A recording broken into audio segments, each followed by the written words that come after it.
Good morning guys.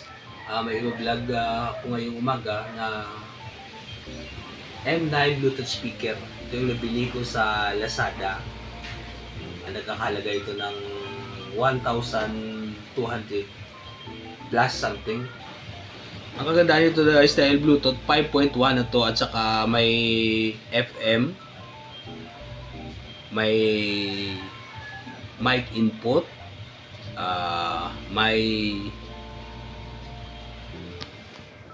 RCA output at saka may 3.5 aux out at saka ang kanyang battery nito dahil rechargeable ito ay 1,200 mAh.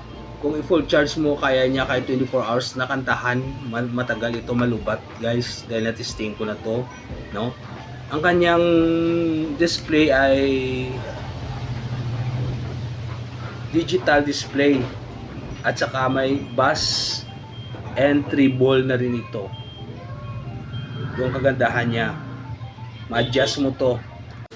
May remote control na rin ito guys na pwede mong gamitin ang kanyang music volume, mic volume at saka echo ng mic. At pwede rin itong lagyan ng ng USB at saka TF card.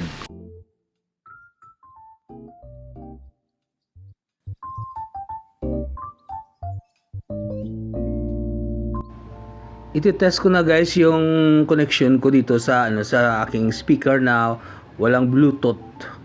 I-play ko guys. Ito yung connection ko guys.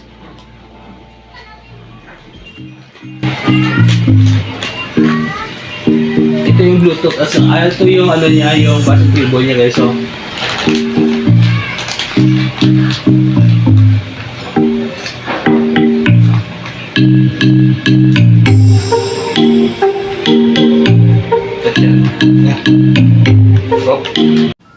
at ito naman yung wireless na mic ko na ginagamit, iti-testing ko. Pwede rin kayong gumamit ng hindi wireless na mic. Maganda naman ang quality ng kanyang sound. Ito naman ang sound quality ng mic sa Bluetooth guys. Hello mic test, hello.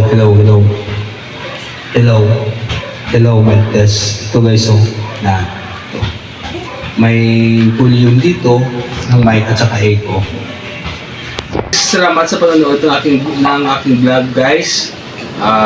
Please like, share. Sana may natutunan kayo ng konting ideya sa aking vlog. Maraming salamat.